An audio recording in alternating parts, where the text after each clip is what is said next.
I want to start today's video by thanking the Bank of England for doing the QE. Really helped us. We got this pump, we found this bottom, and we have to thank essentially the Bank of England for not continuing to capitulate. So that's a really good sign. That's the reason why the SPY was very strong, but that's essentially the Bank of England doing quantitative easing was the reason why banks and the IWM specifically was the biggest winner today. So you can see that the IWM is up over 3% today compared to the NASDAQ, which was only up almost 2%. So the IWM was outperforming clearly, right? I also want to show you guys this. So essentially, Ed Conway here says that he's told that the Bank of England was responding to a run dynamic on pension funds, a wholesale equivalent of the run which destroyed Northern Rock. Had they not intervened, there would have been mass insolvencies of pension funds by this afternoon.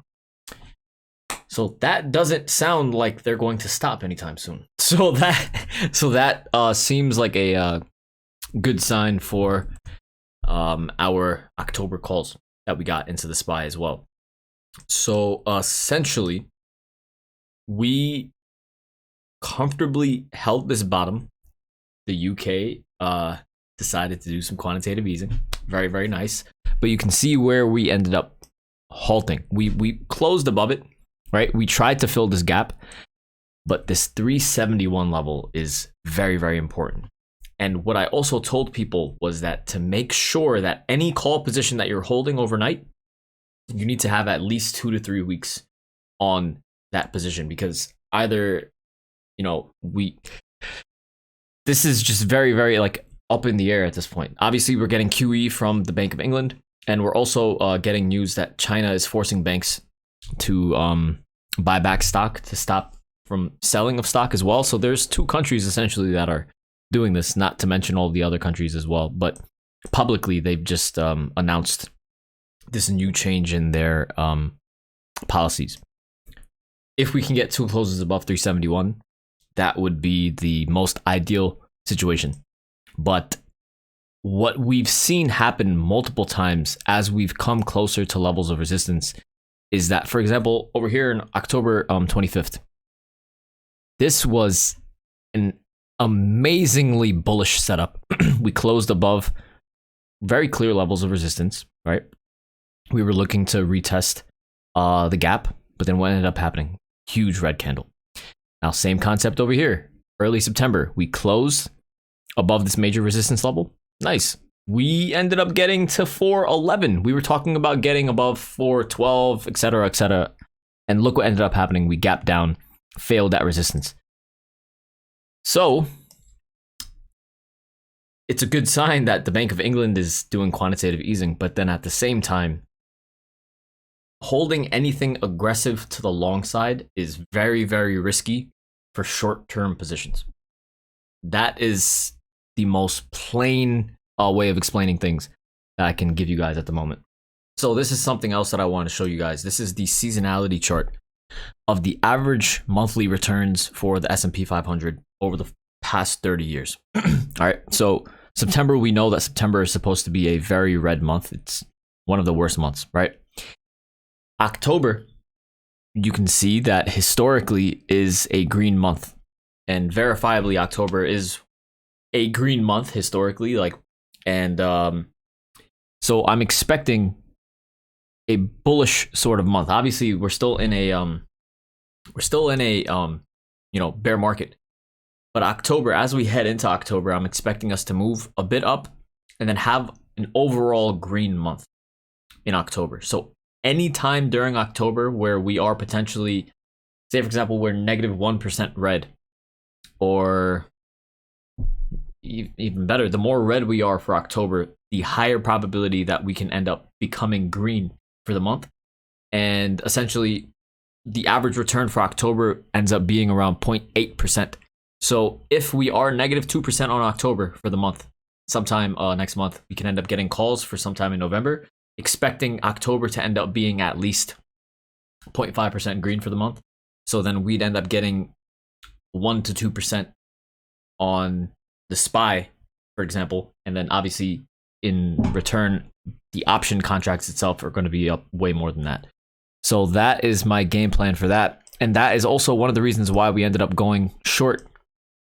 Remember, we ended up going short the SPY while it was still green for the month. We were going short the SPY. That was one of the main reasons why I ended up going short, is because we were green for the month of September. But September is known to be one of the most red months. So that was one of the easiest connecting the dots using logic way that we went short. So that worked. And now, essentially moving forward, we can see that we got one close above this trend line. So far, so good. That's exactly what we wanted. We need another close above this level. I doubt we're going to get a retest of this trend line tomorrow. I would be very shocked if we return back all of the gains, but that is possible. But yeah, so essentially now the main target is we need two solid closes above 371. If we could get two solid closes above 371, then this trend line is easily going to just be broken upwards. And then we can see potentially 377 to 380. But essentially we have to take it one step at a time. The main levels that we need to touch first are going to be the 373 to 375 level. As we continue to see the macro environment internationally, everyone start buying a bit more, we have to see how the next few days play out. That's number one, right? So just taking it one step at a time, one day at a time, not going aggressively long with any short-term positions. Anything can change and we can easily just continue falling lower. So that's why, especially overnight. So just be completely aware of that. I hope this video helped. Oh, sorry, we also have to take a look at the dollar and the 30-year bonds as well. So very clearly, this is exactly what we needed out of the dollar. We were very overextended. Continuing to close outside and opening outside of the Bollinger Bands, finally got a nice solid close within it. The 30-year bonds also got a nice bounce outside. We opened outside, we closed within it. It was a very strong move.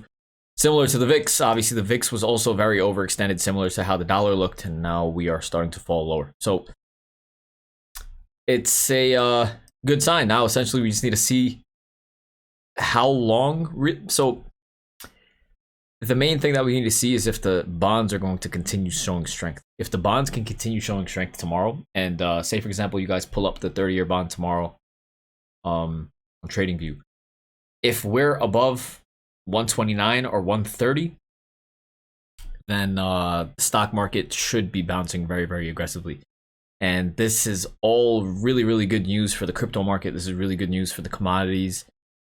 This is good news for stocks in general. So yeah, just take it one day at a time. It's not the time to go all in long on your portfolio. We're still in a bearish environment. Inflation is still an issue. And it's just the Bank of England doing QE. Unless the Fed for the US announces that we're going to begin QE, then we are still in a bearish equities market. All right. So I hope you guys enjoyed today's video. Make sure to like, comment, subscribe, do all that good stuff, and I will see you guys tomorrow. Thank you.